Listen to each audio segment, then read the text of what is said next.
नमस्कार दोस्तों, स्वागत है आपका आपके अपने YouTube channel exam Guru tips and tricks में रेलवे ग्रुप डी परीक्षा जीव विज्ञान इनकी बायोलॉजी का सेट नंबर 18 आज हम करने वाले हैं बायोलॉजी। ठीक, ये वीडियो जो है आपके रेलवे ग्रुप डी परीक्षा के लिए इंपॉर्टेंट है, एनटीपीसी सीबीटी 2 परीक्षा है उसके लिए भी इंपॉर्टेंट है। ठीक, और ध्यान रखिएगा एनटीपीसी हो, रेलवे हो या ग्रुप डी हो, सबके लिए करंट अफेयर्स की क्लासेस स्टार्ट हो चुकी है। 24 वीडियो में 24 महीने का करंट अफेयर्स करेंगे, जिसमें हम जनवरी फरवरी कर चुके हैं। कल ही मैं आपको मार्च 2020 का भी करंट अफेयर्स प्रोवाइड करा दूंगा। ठीक है, तो चैनल को सब्सक्राइब करो। अगर जो आपने नहीं देखा जनवरी और फरवरी का तो जाके देखो। मैंने बोला था आपसे कि जनवरी का जैसे ही 5000 लोग वीडियो देख लेते मैं आपको पीडीएफ सेंड कर दूंगा। तो थोड़ी ही देर में मैं टेलीग्राम ग्रुप में पीडीएफ सेंड करने वाला हूं पार्ट 1 का जनवरी 2020 के करंट अफेयर्स का। फरवरी में भी यही है। आप जल्दी से जल्दी ज्यादा से ज्यादा लोग देखो, शेयर करो क्लासेस को, और जिससे जल्दी से 5000 लोग देखें और उसका मैं पीडीएफ आपको शेयर कर सकूं। ठीक, इस चैनल को सब्सक्राइब तो कर ही लिया होगा आप लोग ने। ठीक है, टेलीग्राम ग्रुप जरूर ज्वाइन करो, क्योंकि जो भी क्लासेस अपलोड हो रही है उसका नोटिफिकेशन वो आपको टेलीग्राम ग्रुप में सेंड किया जाता है, क्योंकि नोटिफिकेशन नहीं जाता। ठीक, चलिए बात करें यहाँ पे अनअकैडमी पे टॉप एडुकेटर्स के टॉप बैचेज अनाउंस किए जाना 29 दिसंबर से। इसमें कुछ नए बैचेज स्टार्ट होने वाला है, जिसमें आपके टीम सीजीसीएचएसएल के बैच है, इसके अलावा जीके के जीएस के लिए बैच है, एसएससी एग्जाम्स को ध्यान में रखें। एमटीएस के लिए एक बैच है, स्टेनोग्राफर एसएससी स्टेनोग्राफर के लिए भी एक बैच है, इसके अलावा सीपीओ एग्जाम के लिए बैच है। आइकॉनिक फीचर मिल जाता है कि जो आप आइकॉनिक सब्सक्रिप्शन में एनरोल होते हो, तो इसके अलावा आज के डाउट का फीचर मिल जाता है, जहां पे आप लाइव क्लास के आज के डाउट में आप यहाँ पे कोई भी क्वेश्चन हो गया, math GK reasoning doubt and solution पे जाके यहाँ से अपने डाउट को क्लियर कर सकते हो। इसके अलावा टेस्ट सीरीज देख सकते हो, इतने सारे फ्री में टेस्ट सीरीज अवेलेबल है, इसको भी एनरोल कर सकते हो। इसके अलावा रेज हेड का फीचर मिल जाता है लाइव क्लास के दौरान, जहां पे आप टीचर से कोई भी डाउट क्लियर कर सकते हो। और एसएससी कॉम्बैक्ट एवरी संडे होता है, संडे भी होगा, जहां पे आप 26 दिसंबर को ये टेस्ट होगा। 30 क्वेश्चन का जवाब देना है 50 मिनट में। आप किसी भी एग्जाम की तैयारी कर रहे हो, इसको जरूर देना। गुरु टिप्स कोड यूज करके इसको एनरोल कर लीजिए, लिंक डिस्क्रिप्शन में मिल जाएगा। इसके अलावा गुरु टिप्स कोड यूज करते हो 10% का डिस्काउंट मिल जाएगा किसी भी परचेज पर अनअकैडमी से जो करते हो तो। ठीक, चलिए पहला क्वेश्चन है आपके सामने स्क्रीन पर आज के सेशन का। किस कोशिकांग को कोशिका का विद्युत गृह कहते हैं? ठीक है, विद्युत गृह कहते हैं किस कोशिकांग को? ठीक है, इसका आंसर क्या होगा? देखो ये क्वेश्चन कई तरीके से अलग अलग तरीके से पूछता है, कई अलग अलग तरीके से पूछता है। यहाँ पे आंसर होगा किस कोशिकांग को कोशिका का विद्युत गृह कहते हैं। इसका आंसर क्या हो जाएगा? तो ये बोलते हैं माइटोकांड्रिया को। Option number C right answer mitochondria.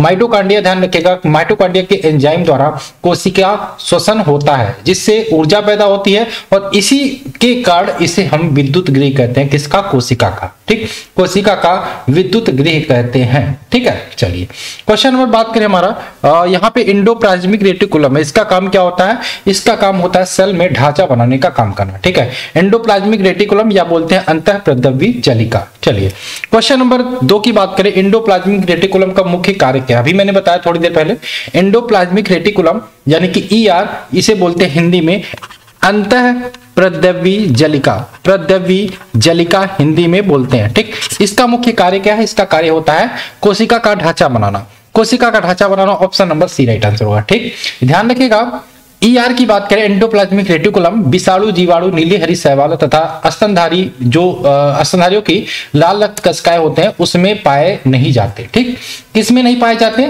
विषाणु, जीवाणु, नीले हरी शैवाल तथा स्तनधारियों की लाल रक्त कोशिकाओं में नहीं पाए जाते। ठीक है, चलिए क्वेश्चन नंबर 3 की बात करें। केंद्रक का विभाजन क्या कहलाता है? केंद्रक का विभाजन क्या कहलाता है? इसका आंसर क्या होगा? तो केंद्रक का विभाजन कहलाता है karyokinesis. Option number B, karyokinesis. इसी में केंद्रक का विभाजन होता है। Option number B right answer होगा।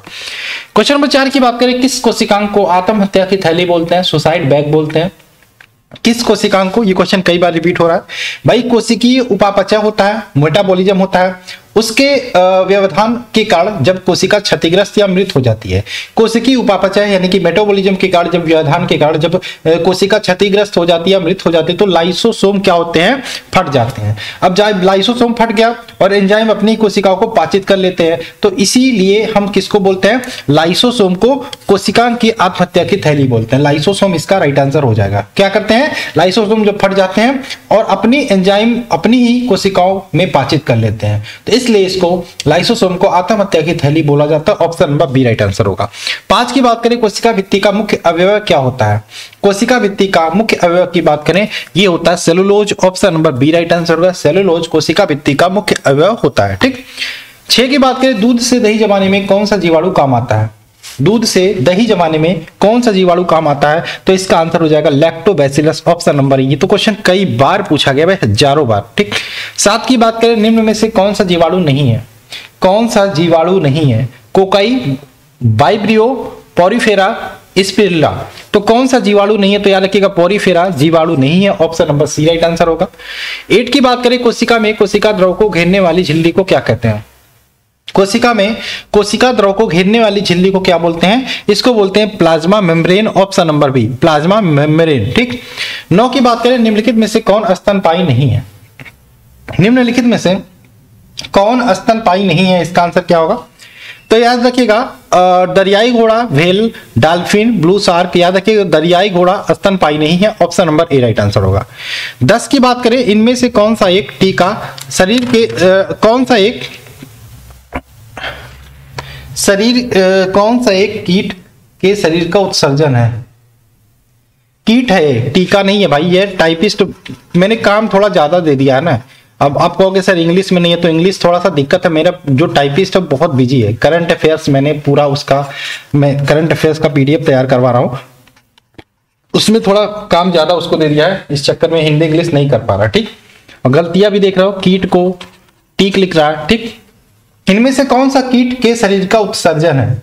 मोती, मूंगा, लाच्छा। तो याद रखिएगा लाच्छा इसका राइट आंसर होगा। ठीक, लाच्छा एक कीट उत्सर्जन है और जिससे लाख प्राप्त होता है, लाख, option number C right answer होगा।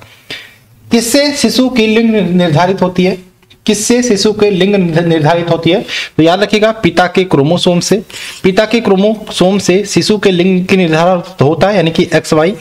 और अगर जो याद रखिएगा इसमें गुणसूत्र, मैंने क्रोमोसोम कई बार बताया कि XX अगर जो होता है तो लड़की होती है, XY होता है तो पुरुष होता है।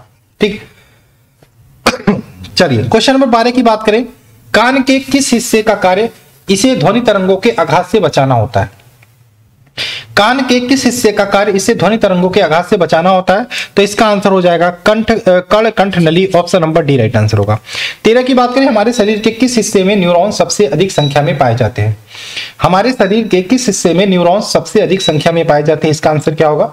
तो याद रखिएगा तंत्रिका तंत्र की इकाई होती है न्यूरॉन। तंत्रिका तंत्र नर्वस सिस्टम की इकाई होती है, न्यूरॉन कहते हैं। ठीक, और याद रखिएगा मस्तिष्क में सबसे अधिक न्यूरॉन्स पाए जाते हैं, option number A right answer होगा। 14 की बात करें, पॉलिश किया हुआ चावल अधिकतर खाते रहने से किस विटामिन की कमी हो जाती है? पॉलिश किया हुआ चावल अधिकतर खाते रहने से किस विटामिन की कमी हो जाती है? तो विटामिन बी की कमी हो जाती है, ऑप्शन नंबर बी। और विटामिन बी की कमी से बेरी नामक रोग होता है, याद रखिएगा। थायमिन विटामिन बी का रासायनिक नाम है। 15 की बात करें, मानव शरीर में लाल रक्त कणिका RBC और श्वेत रक्त कणिका RBC और WBC का अनुपात बताना। RBC का काम क्या होता है? शरीर के अनेक भागों में O2 यानी कि ऑक्सीजन का संवहन करना। WBC का कार्य होता है रोगों के संक्रमण से बचाना, रोगों से संक्रमण से बचाना। ठीक, और यहां पे बात करें RBC और WBC का अनुपात होता है हमारे शरीर में 600:1, 600:1, option number A right answer होगा। मूल रोम मिट्टी से जल किसके द्वारा शोषित किया जाता है? मूल रोमों में मिट्टी से जल किसके द्वारा शोषित किया जाता है? इसका आंसर क्या होगा? इसका आंसर क्या होगा? परासरणात्मक सांद्रण के अंतर से, option number B right answer होगा। क्वेश्चन नंबर 17 की बात करें, वनस्पतियों का हरा रंग निम्नलिखित में से किसकी उपस्थिति के कारण होता है? वनस्पतियों का हरा रंग निम्नलिखित में से किसकी उपस्थिति के कारण होता? तो याद रखिएगा क्लोरोफिल की उपस्थिति के कारण, option number C right answer होगा। 18 की बात करें, प्रकाश संश्लेषण के लिए निम्न में से क्या आवश्यक नहीं है? प्रकाश संश्लेषण के लिए निम्न में से क्या आवश्यक नहीं है? तो याद रखिएगा कार्बन डाइऑक्साइड CO2 आवश्यक नहीं है, ऑप्शन नंबर ए। बाकी ऑक्सीजन, क्लोरोफिल, सूर्य का प्रकाश इंपॉर्टेंट है। ठीक, पेड़ के काटने पर जो रिंग निकलती है उससे क्या पता लगता है? रिंग कट, ये पेड़ है, इसको बीच से काट दिया तो ये रिंग निकलती है ना बीच में, इससे पेड़ की आयु का पता लगाया जाता है, option number A right answer होगा। 20 की बात करें, दिन के समय पौधे क्या करते हैं? दिन के समय पौधे याद रखिएगा कार्बन डाइऑक्साइड लेते हैं, ठीक है, ऑक्सीजन छोड़ते हैं। सही बात है, option number A, option number A सही है। ऑप्शन नंबर ए सही, कार्बन डाइऑक्साइड लेते हैं, ऑक्सीजन छोड़ते हैं, सही बात है, सही ना? सही है। चलिए क्वेश्चन में बात करें, किस राजेंद्र कृषि विश्वविद्यालय पूसा कहाँ स्थित है? तो ये ध्यान रखिएगा बिहार में स्थित, ऑप्शन नंबर। ये सारे क्वेश्चन इंपॉर्टेंट है, आए हुए एग्जाम में है। अब ये कहोगे सर ये कहाँ से क्वेश्चन लेके आ रहे हो? भाई ये रेलवे में पूछा गया क्वेश्चन है। ठीक, क्वेश्चन नंबर 22 की बात है, नाइट्रोजन यौगीकरण के लिए निम्नलिखित में से कौन सी फसल सहायक है? नाइट्रोजन यौगीकरण के लिए निम्नलिखित में से कौन सी फसल सहायक है? तो याद रखिएगा बीन्स ऑप्शन नंबर सी। इसके अलावा दालें अगर जो है दालें भी सहायक है, option number C right answer होगा। 23 की बात करें, भारत में ऑपरेशन फ्लड किससे संबंधित है? भाई कई बार पूछा गया, ऑपरेशन फ्लड हो या ऑपरेशन या श्वेत क्रांति हो, ये दूध से रिलेटेड है, दुग्ध क्रांति से रिलेटेड है, तो कह सकते हैं श्वेत क्रांति से रिलेटेड है, option number A right answer होगा। ठीक, चलिए क्वेश्चन नंबर बात करें, भूमि के अपमार्जन में योगदान देने वाले जीव निम्नलिखित में से कौन से हैं? भूमि के अपमार्जन, तो याद रखिएगा केचुआ, केचुआ का कल्चर किया जाता है, रखिएगा केचुए क्या करते हैं भाई, ये भूमि को उपजाऊ बनाते हैं। ठीक, चलिए क्वेश्चन में बात करें 25, सूची 1 को सूची 2 से सुमेलित करना है। बीमारी एक तरफ है, एक तरफ फसल है। ब्लैक रस्ट बीमारी किस फसल में होती है? स्टेम रस्ट रॉट बीमारी किस फसल में होती है? व्हाइट रस्ट बीमारी किस फसल में होती है? अर्ली ब्लाइट बीमारी किस फसल में होती है? तो ब्लैक रस्ट की बात करें, ये गेहूं में होती है, याद रखिएगा। ठीक, स्टेम रॉट की बात करें, ये चावल की होने वाली बीमारी है। व्हाइट रस्ट की बात करें, ये सरसों में होता है। और इसके अलावा बात करें अर्ली ब्लाइट की, तो ये बचा हुआ आलू। ठीक, तो ये सारे रोग हैं विभिन्न फसलों के, आप देख लीजिएगा। और कौन सा सही होगा? व्हाइट रस्ट बचा, व्हाइट रस्ट आपका सरसों हो जाएगा। ठीक, चलिए 26 की बात करें, पानी के एक मोल में कितने अणु मौजूद होते हैं? पानी के एक मोल में याद रखिएगा 6.02 × 10⁻23 ऑप्शन नंबर हो जाएगा बी, इसका राइट आंसर होगा। ठीक, 27 की बात करें, पेरी प्लानेटा अमेरिकाना का सामान्य नाम क्या है? पेरी प्लानेटा अमेरिकाना का सामान्य नाम क्या है? तो याद रखिएगा अमेरिकी जो कॉकरोच होता है उसका वैज्ञानिक नाम होता है पेरी प्लानेटा अमेरिकाना। ठीक, अमेरिकाना ऑप्शन नंबर बी, अमेरिकी कॉकरोच का वैज्ञानिक नाम है, सामान्य नाम है, सॉरी सामान्य नाम ये कॉकरोच है, अमेरिकन कॉकरोच का, इसका वैज्ञानिक नाम क्या है? Periplaneta americana. ठीक, 28 की बात करें, ओरिजिन ऑफ स्पीसीज प्रजाति की उत्पत्ति नामक पुस्तक किसने लिखी? ओरिजिन ऑफ स्पीसीज यानी कि प्रजाति की उत्पत्ति नामक पुस्तक किसने लिखी? तो ये लिखी थी चार्ल्स डार्विन ने, option number A right answer होगा, चार्ल्स डार्विन। 29 की बात करें, इनमें से क्या एक अंग्रेजी प्राकृतिकविद, भूवैज्ञानिक और जीवन विज्ञानी हैं जो विकास से संबंधित विज्ञान में उनके योगदान के लिए जाने जाते हैं? क्या आंसर होगा? तो इसका आंसर हो जाएगा Charles Darwin, option number B. 30 की बात करें, निम्नलिखित में से निम्नलिखित विवरण को पढ़ें, हम किसी जीवित जीव के ऐसे निशानों को क्या कहते हैं? यदि कोई मृत कीट गर्म मिट्टी में फंस जाए और यह जल्दी अपघटित नहीं होगा और मिट्टी अंततः कठोर हो जाएगी तथा कीट के शरीर के अंगों की छाप बनी रहेगी, तो उसे क्या बोलेंगे? भाई खुदाई उदाई होती है तो क्या निकलता है? जीवाश्म निकलता है ना, तो उसकी जांच की जाती है कितने साल पूरा। तो जो अगर जो कोई कीट दबा रह जाए बहुत टाइम तक, धंस जाए मिट्टी, तो लास्ट में जब उसको खोदेंगे तो उसमें से जीवाश्म ही निकलेगा, ऑप्शन नंबर बी, फॉस्साइल बोलते हैं। ठीक, तो दोस्तों ये थी आज के क्लास के 30 क्वेश्चन। फिजिक्स भी चल रही है, मिक्स जीके भी चल रही है, आपकी बायोलॉजी भी चल रही है, खान सर की फिजिक्स रुकी हुई है, वो भी कल से मैं शुरू कर दूंगा। ठीक है, तो ये सारी क्लासेस डेली देखते रहिए, पढ़ते रहिए, करंट अफेयर्स भी आपकी स्टार्ट ही हो गई है। ठीक, और पीडीएफ है जो हमारे, उसको भी लेके पढ़ सकते हैं। और चलिए मिलते हैं साथ में, बाय बाय, जय हिंद, जय भारत।